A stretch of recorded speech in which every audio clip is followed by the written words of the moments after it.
It's The Last Stand. And here is your host, Brian Custer. That's right. It is The Last Stand. We bring the biggest names in the sport. I'm Brian Custer, and joining me today, special guest, 4-division world title holder.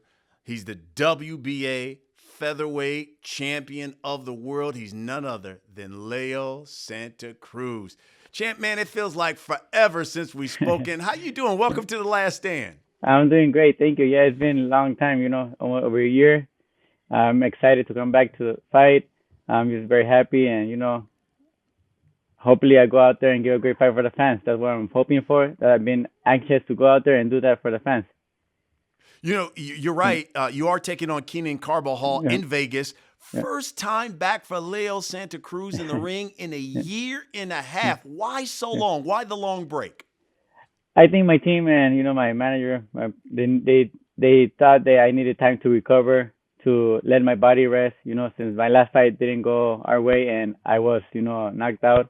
I think they wanted to make sure I was good. My head was good. That I wasn't gonna come back and that I could get hit again. And maybe like most fighters, they come back after a knockout like that. They come back as soon as possible, and when they come back, they end up hurt. They end up being in the hospital or in a coma, stuff like that. So I think they wanted me to recover good, and I went and I took exams and everything came out perfect. So that's why I'm coming back.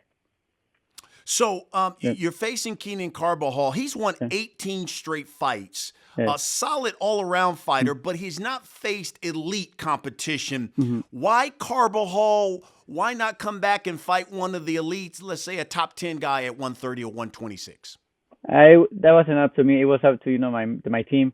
I said I was ready to fight whoever to the top. I wanted to fight the top. I wanted the rematch against Gervonta Davis. I wanted Oscar Valdez, all the top fighters right there, the champions.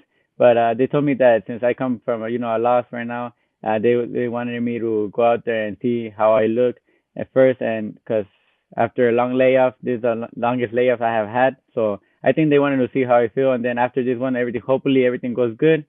I go up back to the top names.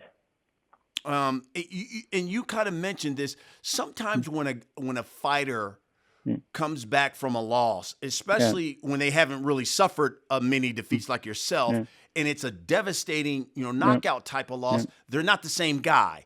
Any fear that Leo Santa Cruz is not the same fighter when you step back into the ring? No fear at all. I feel confident. Instead of getting fear, I think I got more confidence, because I got there with the best, with a Tank Davis. I know he was powerful. And, the first few rounds, I felt that I wasn't feeling his power. I thought I could have beat him, but I don't know the punch where he came from, that he got me really good. He got me right on the button, and that's why I went down like I did. But like I said, you could feel when you get in the ring with a fighter, you could feel him the first round if the power is like really, really strong. And the truth, I wasn't really feeling Tank's power. I don't know why, but he just caught me. But I was feeling comfortable, and I was like, if I could take Tank Davis' power the few first rounds, and I think I could compete against anyone now. So I got more confidence, and I'm just want to go back there and face the best. Again, last time we saw you, as you mentioned, was Tank Davis. That was Halloween night a year and a half ago. And you hit it right on the head. Let's be honest. When you look back at that fight, you were winning that. You were winning a lot of those rounds in that fight. Thank you. If you're going to be honest with that, and then he catches you with that uppercut. It was just the second time that you had suffered a loss.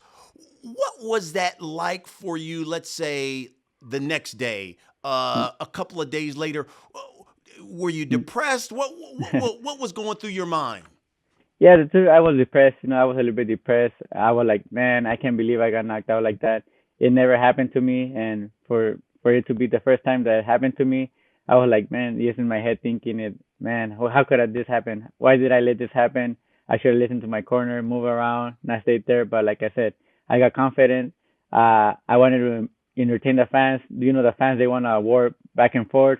So I stood there.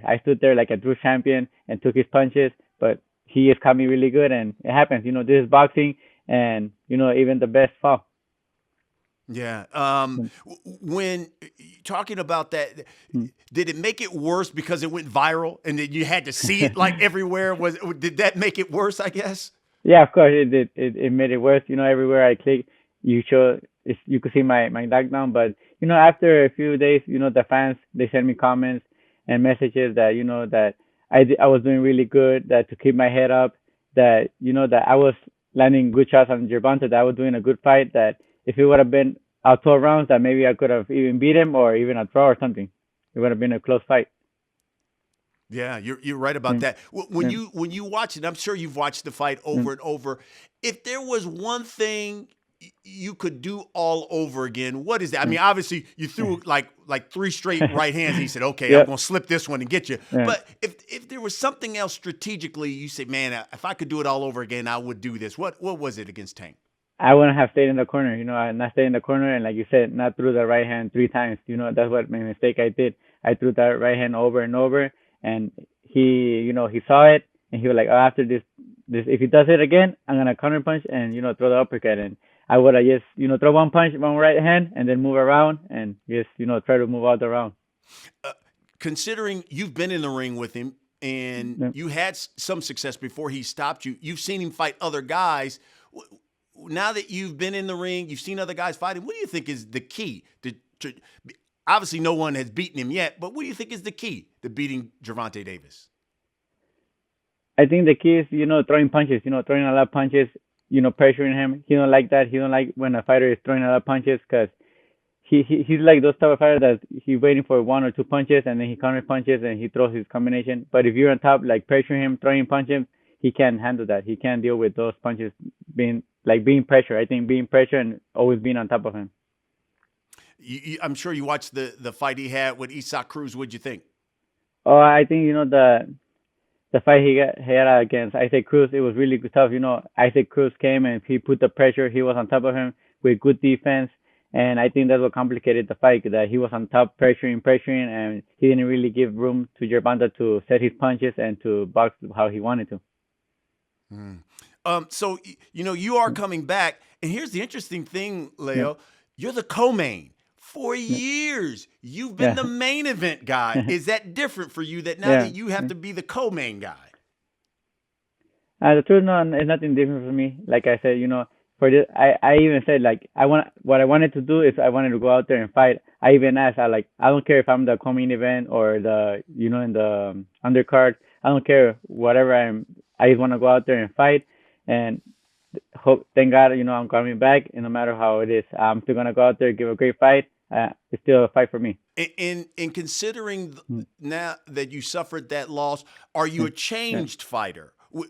Is your style going to be different at all? Maybe a little bit. I'm gonna try to box a little bit more, move, and not try to stay there and brawl like with stronger fighters that that I feel that are stronger than me. Because sometimes they throw a punch that you never see and they catch you. That's what happened with Gervonta Davis. So my dad's been in the gym telling me that that I'm gonna come out different for this fight.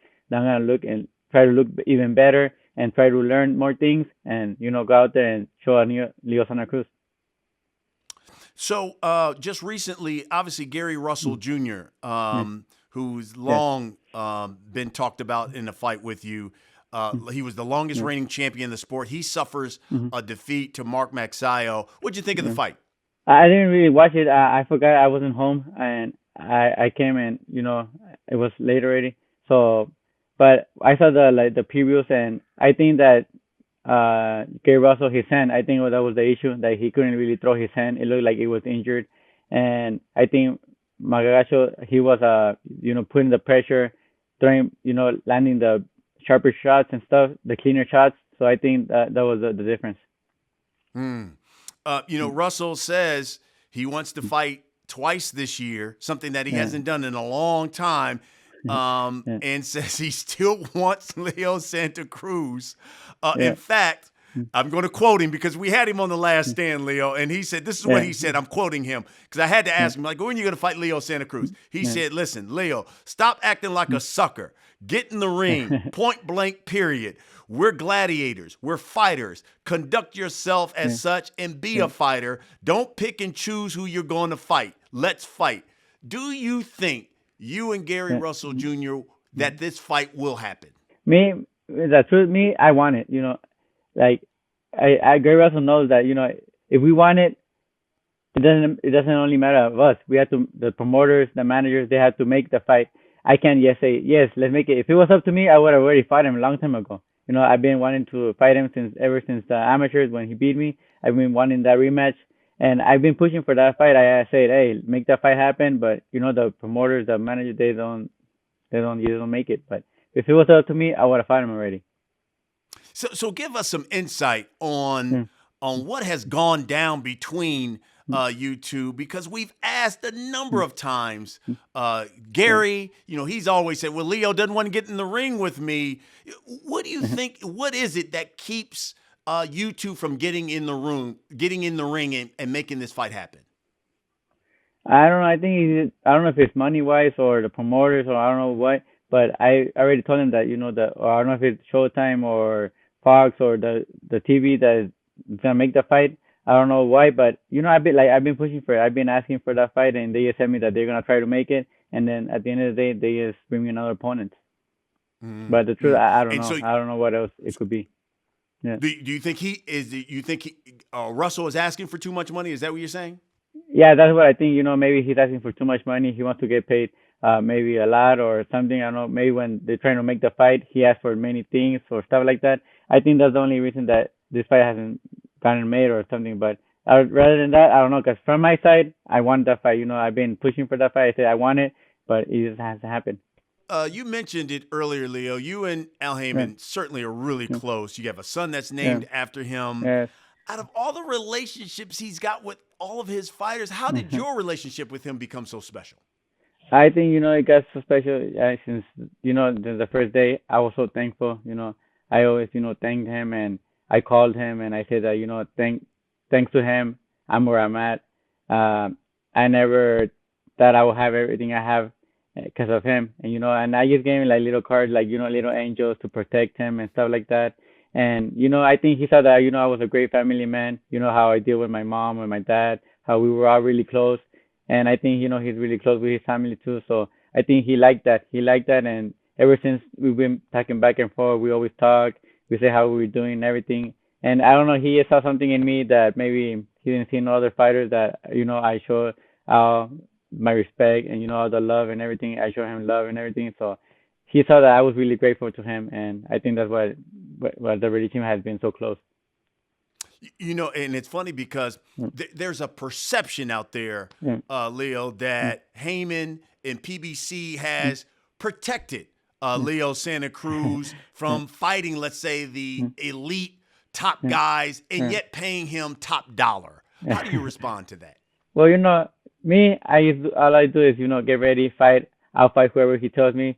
I'll fight whoever the people tell me. Well, if the fights can get made, I'm willing to fight whoever. I tell them, hey, I want to fight this fighter. And at the end of the day, I have to respect what they say. If they tell me, no, you're going to fight this fighter, I have to fight them, because if I get in a fight with them or something, that's my career. I have to listen to them. And at the end of the day, this is my career. I'm doing it for my family. And this is what has been given me to provide for them. We talked about it at the top. You are the WBA featherweight champion. But man, you haven't defended that belt in like almost 3 years now. Why so long? Well, 'cause I moved up in weight. I moved to 130. I won the title right there against Flores. Then I fought Gervonta Davis. I lost it. And now, I wanted to fight this fight at 130 to see how I feel, because I went up in weight like 154. I was like, that was the biggest I've been. So I said, I want to fight at this weight. And if everything goes good in this fight, the next fight will be at 126, and I'll defend my title. So that begs the future. Begs the next question. Where is your future? Is the future for Leo Santa Cruz at 126 or at 130? The truth, at 126. Right now, at 126, my fans, my dad, my team, they tell me that at 126, I look stronger, that I look better at 126, that that's my natural weight. And of course, we want to stay there, and there's big fights right there that could get made. But if there's another opportunity at 130, to fight for the title against Oscar Valdez, Shakur Stevenson, those are big fights that could be made. So if the opportunity comes, of course, we'll move up to 130 again. But right now, it's at 126. And it's funny that you mentioned those names, because my next question to you is, when you look at the landscape What are the big fights that Leo Santa Cruz still wants before he hangs up his glove? Who are some of the fights that we should expect to see Leo Santa Cruz in the ring with in the future? I think, like those names I mentioned, Shakur Stevenson, he's a upcoming superstar. He's really great. He has great skills, and a fight against him will be really good, really big, because he's a great fighter. And I think his style will play for a great fight. Oscar Valdez, too, he beat Berchelt. He's a great Mexican fighter, a warrior that comes forward to fight. So, all those big fights, they're really big that could, I would like to face those, or even the rematch against Gervonta Davis. You never know. Wow, that's great, man. That is fantastic. Yeah. Listen, you are a great family man, Thank and you. I'd be remiss if I did. How is your father doing from a health standpoint? My dad right now, thank God, his cancer is in remission. The only problem is that, his pain. It's always been there. It's always going to be there. Even if he's in remission, that the pain is always there. He goes to the gym. Sometimes he's good. Sometimes he's in pain. But the good thing is that, thank God, he's here with us. That's what we want, for him to be here supporting me. And hopefully God gives him to us for many more years. Yeah, that's fantastic. It's good to hear. And people, I don't think, realize how much you really take care of your family. Like, they're with you and you have a massive, nice house there in California. Is it just your immediate family, or is it your brother? Is it your parents? Does everyone live with you? No, we used to live all together. We've been a close family. I remember we were in an apartment, and my dad lived there, my mom, two of my brothers lived there, me, my wife, we lived there. It was really, we were really close. But when I started winning money and, I was able to afford a house, we all separated. And, right now, thank God, I was able to buy my brothers and my mom their own house. So they all live in different houses, and I live in my own house, but we're still always together, and we visit each other pretty much every day. That's great, man. Yeah. That is fantastic. Thank you. Leo, for people who watch and listen to this podcast, we allow them to submit questions. So we got a number of them for you. Of course. So we'll get right to them. Okay. This first one comes from Twitter. Stezo asks, now that Gary Russell has lost again and seems to be showing some slight signs of aging, is that a fight you will be having in 2022? I would like to fight him at his best. I didn't want to fight him when he's he looks worse, or right now that he's looking not that good. I don't want to say, oh, now I want to fight him. No, I always wanted to fight him. I wanted to fight him at his best. But like I said, I'm willing to fight him whenever, hopefully he gets stronger. He comes really good back, and we can make that fight happen. Yeah, it sounded like he said he injured his shoulder in that fight. But, hopefully, like you said, he rehabs it, gets it back, and then you guys can get it on here this year. Yeah. Another question here from Randy from Twitter. He says, Leo, was it a mistake jumping to 135, and do you finally just settle at 130? Yeah, no, I think it was, probably a little mistake. The opponent was bigger, stronger, and my natural weight, I think, is at 126. That's where I feel strong, good, and everything. But I just wanted to out there and get the fans a great fight. I wanted to prove them that I could compete against the best. And while it lasted, I was doing a good fight. He just caught me, and I got knocked out. Dub from Facebook asks, Leo, you're a warrior. I wouldn't mind to see you fight Isaac Cruz. I know it's a great fight. Isaac Cruz, he's a tough fighter. He comes forward. Like I said, if they offer me the fight, I'll go for it. I always like challenges, and that's what we're here for, to give the fans what they want. Okay, Leo Santa Cruz, we've come to the final segment of this show. We call it The Last Stand. I'm going to ask you a series of questions. Just give me the first thing that comes to your mind. You ready, champ? Okay, I'm ready. Here we go. In your opinion, who is the best featherweight in boxing right now? The best featherweight in boxing right now, I think, is featherweight is 126. Huh? Yes. Yeah. Okay.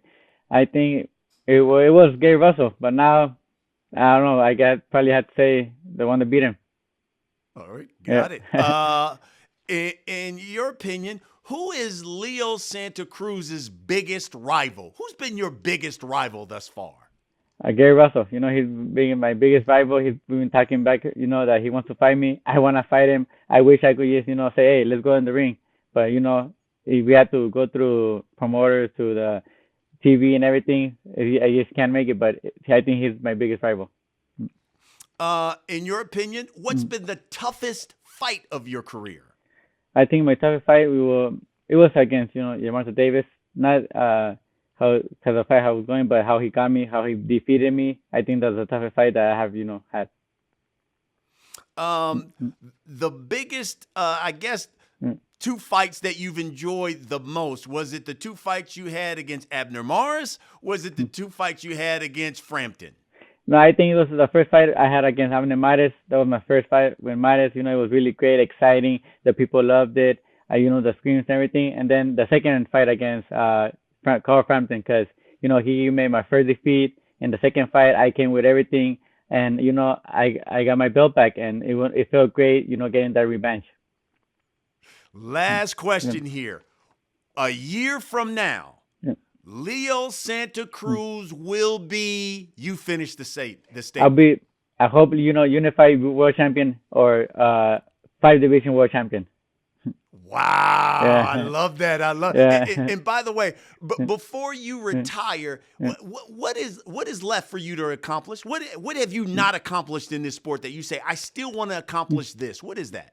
The truth, I want to be a 5-division world champion. That's something I want to accomplish. I want to be put up there and those few fighters that have been a 5-division world champion. And I think I could do it. If I work extra hard, I think I could be a 5-division world champion. That's my main goal right now. Wow, that's great, man. Let me tell you something. It is always great to see you. I think the sport is always better when you're active and in the ring, and I can't wait to see you fight on February 5th. Thank you very much. I really appreciate it. It means a lot. Thank you for your words. Absolutely. Listen, he is the WBA featherweight champion of the world. He's none other than Leo Santa Cruz. Thanks for watching, everybody. We'll see you again next week. Thank you, guys.